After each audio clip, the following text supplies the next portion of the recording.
فوت شدہ بندے سے مطلب کوئی بات کی جا سکتی ہے یہ سوچ کے کہ جی اسے سن رہا ہے؟ قبر جو ہے یا تو یہ جنت کے باغیچوں میں سے ایک باغیچہ ہے اور حفرت من حفر النار، یا پھر جہنم کے گڑھوں میں سے ایک گڑھا ہے۔ نبی صلی اللہ علیہ وسلم سفارش کریں گے قبر میں؟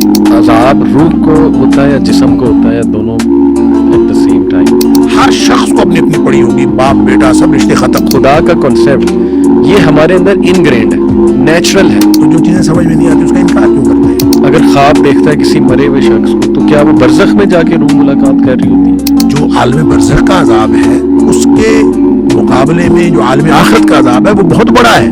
جیسے سبز چادر بچھا دینا قبر میں، یا کلمہ لکھا ہوتا ہے وہ پورا رول کر کے، اور جو معافی مانگے بغیر یا عشاء کی نماز پڑھے بغیر جو سو جاتا ہے اس طرح سے، تو یہ تو میں سمجھتا ہوں دنیا کائنات کا سب سے بڑا رزق ہے۔ بسم اللہ الرحمن الرحیم، الحمدللہ والصلاۃ والسلام علی رسول اللہ وعلی آلہ وصحبہ اجمعین۔ السلام علیکم ورحمۃ اللہ وبرکاتہ۔ الحمدللہ ہمیشہ کی طرح جیسے کہ آپ کو پتہ ہے کہ بہت انٹرسٹنگ ٹاپکس پہ میں شیخ کے ساتھ جو ہے وہ مختلف پوڈ کاسٹ کیے ہیں، تو ایک اور بہت انٹرسٹنگ ٹاپک جس میں بہت سے سوالات ہیں لوگوں کے، وہ ہے کہ برزخ کیا ہے، برزخ کی دنیا، روح کیا ہے، روح کا سفر، موت کے بعد کیا ہوتا ہے، قبر کا عذاب ہے کہ قرآن سے ثابت نہیں ہے، حدیث میں آتا ہے، اس کی کیا وجہ ہے، وغیرہ وغیرہ۔ تو لوگوں کے بہت سے سوالات ہوتے ہیں، تو ہو بیٹر دین ڈاکٹر صاحب۔ الحمدللہ ڈاکٹر صاحب اللہ کے لیے ہم سے محبت کرتے ہیں اور ہمیں ٹائم دے دیتے ہیں، ان کا بڑا شکریہ۔ السلام علیکم ورحمۃ اللہ وبرکاتہ۔ وعلیکم السلام ورحمۃ اللہ۔ شیخ کیسے ہیں آپ؟ خیریت اللہ سے؟ کا شکر الحمدللہ۔ ماشاءاللہ شیخ بڑی آپ کی زبردست سرگرمیاں جاری ہیں، تو اللہ تعالیٰ آپ سے قبول بھی فرمائے، آپ کے علم میں عمل میں اضافہ کرے، لوگ بہت مستفید ہوتے ہیں ماشاءاللہ ان پوڈ کاسٹ سے۔ تو شیخ آج کا ماشاءاللہ جو ٹاپک ہے، جیسے میں نے بتایا کہ لوگوں کے سوالات اس پہ بہت زیادہ ہوتے ہیں، تو برزخ کا قرآن میں بھی ذکر ہے، حدیث میں بھی ذکر ہے، پھر علیین سجین کا بھی ذکر ہے۔ تو انشاءاللہ یہ کہ ہم ان سارے موضوعات پہ میں کچھ سوالات آپ سے کرنا چاہوں گا، لیکن سب سے پہلا سوال وہ روح کے بارے میں آپ سے کرنا چاہوں گا کہ کیا روح اور نفس سیم چیز ہے، اور روح کی نیچر کیا ہے، اور کیا اس پہ زیادہ بات کرنا ممنوع ہے کہ روح ایگزیکٹلی ہے کیا؟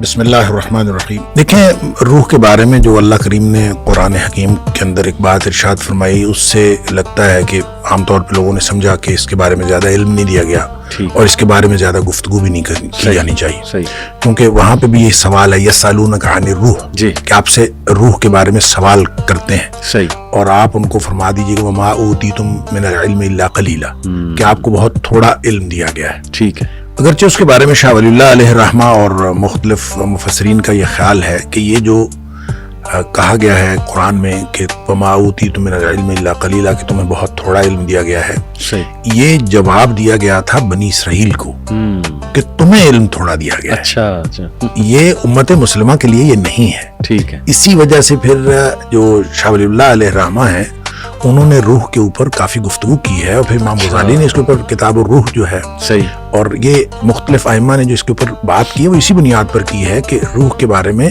ان کو تھوڑا علم دیا گیا تو ہمیں تو دیا گیا ہے۔ ٹھیک ہے۔ لہٰذا روح کی قسمیں کی ہیں، روح کے اندر جتنی یعنی اس کی جو مختلف حصے کیے ہیں، اور ان حصوں کی مختلف خصوصیات بیان کی ہیں، اس کے اندر ملکیت ہوتی ہے، اس کے اندر بہیمیت ہوتی ہے، مختلف قسم کی چیزیں۔ کہنے کی بات یہ ہے کہ روح دراصل ایک ایسا آسمانی نقطہ ہے، یعنی شاہ ولی اللہ علیہ الرحمہ نے جو بات کی ہے وہ کہتے ہیں روح دو قسم کی ہوتی ہے، ایک روح جسمانی ہوتی ہے جو جسم کے اعضاء کے آپس میں ملنے کے ساتھ اس کا تعلق ہوتا ہے، ایک روحانی اور آسمانی روح ہوتی ہے۔ وہ جو روح نورانی ہوتی ہے، کہ نورانی نقطہ وہ آسمان سے آتا ہے اور انسان کے مرنے کے بعد وہ واپس چلا جاتا ہے۔ لہٰذا وہ تو روح کو دو حصوں میں تقسیم کر کے وہ تو بے فکر ہو جاتے ہیں، وہ کہتے ہیں کہ بس ایک روح آسمان سے آتی ہے، ایک روح جو ہے وہ جسم کے اندر موجود ہوتی ہے، تو روح جسمانی اور چیز ہے اور وہ اور چیز ہے۔ لیکن جب ہم اس کو اپنے سمجھنے کے لیے جو آپ نے کہا کہ سوالات مختلف ہوتے ہیں، اس میں روح بھی ہے، نفس کا ایک لفظ استعمال ہوتا ہے، اسی طرح ایک لفظ استعمال ہوتا ہے قلب کا، اسی طرح ایک لفظ استعمال ہوتا ہے فؤاد کا۔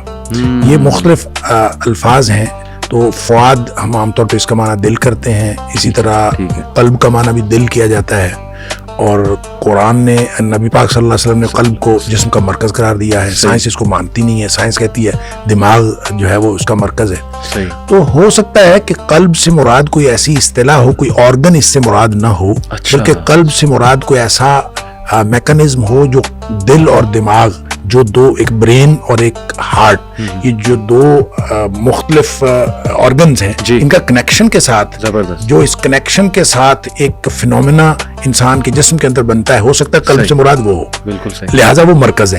اس لیے ہمیں اس کے بارے میں زیادہ پریشان نہیں ہونا چاہیے. اور ویسے بھی سائنس ابھی ترقی کر رہی ہے اور ترقی پذیر ہے, تو سائنس جب کبھی حتمی نتیجہ دے گی تو ایسا ہو نہیں سکتا کہ وہ قرآن یا نبی پاک صلی اللہ علیہ وسلم کے فرمان کے خلاف ہو.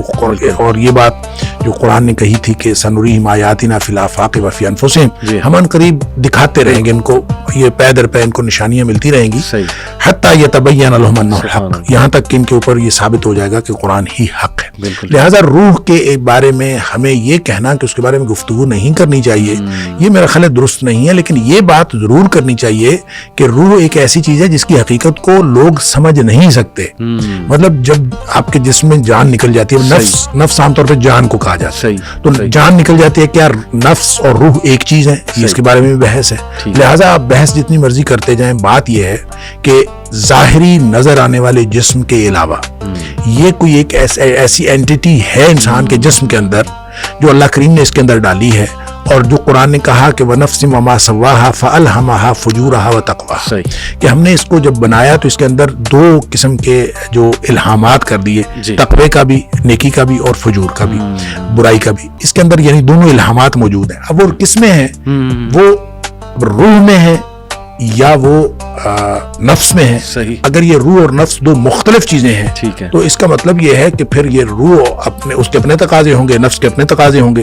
تو ایسا نہیں ہے, میرا خیال ہے یہ ایک ہی چیز ہے, ایک اینٹیٹی کے مختلف نام ہے, یا مختلف قسم کی اس کی فنکشننگ ہے جس کی وجہ سے اس کے مختلف جگہ پہ مختلف نام ہے. لیکن ظاہری جسم جس کو ہم دیکھتے ہیں, اس کے علاوہ ایک ایسا انسان کے جسم کے اندر ایک ایسا حصہ ہے جو نظر نہیں آتا, اور نظر نہ آنے کی وجہ سے مغرب اس کے اوپر یقین نہیں کرتا. لہذا وہ جو سپیرٹ جس کو ہم کہتے ہیں کہ ایک سپیرٹ یا ایک سول ہے, اس کو وہ انکار کرتے ہیں. اس کے انکار کا نقصان یہ ہوا ہے کہ جسم کے تقاضے تو ملحوظ رکھے گئے ہیں, روح کے تقاضے ملحوظ نہیں رکھے گئے. اور اس کا نقصان یہ بھی ہوا ہے کہ پورا کا پورا جو ہمیں علمی ذخیرہ ملتا ہے مغرب سے, وہ سارے کا سارا جسم کے تقاضوں کو پورا کرنے کے لیے ہے, اور روح کا تقاضا جو ہے اس کے اندر مفقود ہے. لہٰذا آپ یوں کہہ سکتے ہیں کہ آدھی انسانیت وہ پردہ اخفاء میں رہتی ہے اگر آپ روح کے بارے میں بات نہ کریں, اور اسی طرح سے آدھی انسانیت کے تقاضے پورے نہیں ہوتے. جس طرح جسم کو غذا کی ضرورت ہے, اسی طرح روح کو غذا کی ضرورت ہے. تو روح کی غذا جو ہے وہی بتائے گا جس نے روح کے بارے میں پتہ بتایا, اور روح کے بارے میں بتایا جس نے. صرف اس وجہ سے تو ہم کسی چیز کا انکار نہیں کر سکتے کہ ہمیں نظر نہیں آتی. بہت ساری چیزیں ہیں جو نظر نہیں آتی, وہ ہے. لہٰذا روح ہمیں نظر تو نہیں آتی لیکن وہ ہے, اور اس کا ایک تقاضا ہے. اور اگر روح کے تقاضے اسی بنیاد پر سارے کے سارے وہ یوں کہہ لیجئے کہ نظر انداز کر دیے گئے ہیں, اور صرف جسمانی تقاضے. اور وہ جو اقبال نے کہا تھا کہ شاخ نازک پہ جو آشیانہ بنے گا ناپائیدار ہوگا, تو وہ جو شاخ نازک ہے وہ ہے ہی صرف یہ کہ جسمانی مقاصد سامنے ہیں اور روحانی مقاصد موجود نہیں ہیں.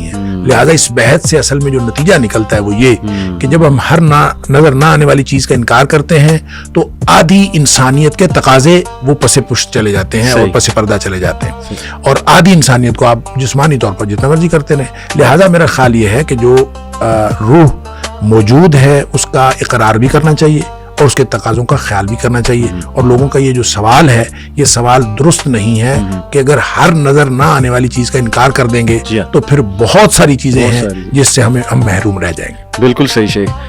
دیکھیں یہ جو نفس کی 3 ٹائپس ہیں, نفس لوامہ, نفس امارہ, نفس مطمئنہ. میں ایک اسکالر کو سن رہا تھا, وہ اس طرح کہہ رہے تھے کہ روح اگر ہارڈ ویئر ہے تو یہ 3 چیزیں اس کا سافٹ ویئر ہے. تو اس طرح بھی انڈرسٹینڈ کرنا, یعنی آپ نے کہا نا کہ ہو سکتا ہے یہ ایک ہی چیزیں ہوں, اور جیسے نفس لوامہ جو ہے وہ فَأَلْهَمَهَا فُجُورَهَا وَلَا تَقْوَاهَا سوری. تو یہ دیکھیں نا, وہ ضمیر کا بھی یہی کام ہے کہ نیکی اور بدی کی پہچان. اصل میں پتہ کیا ہے, یہ جو نفس لوامہ یا نفس مطمئنہ یا نفس امارہ, یہ جو 3 قسمیں, یہ تو قرآن کی 3 اصطلاحات ہیں, اس سے یہ نکال لی گئی. اور جہاں بھی قرآن نے یہ تینوں اصطلاحات استعمال کی ہیں وہ دراصل فنکشننگ ہی کی بات ہے, جو میں پہلے بات کر رہا تھا کہ وہ نفس کی فنکشننگ ہے کہ آپ جب ان النفس لامارۃ بالسوء, ٹھیک ہے, کہ یہ جو جسم ہے, یہ جو نفس ہے, یہ ہمیشہ برائی کی طرف دعوت دیتا ہے.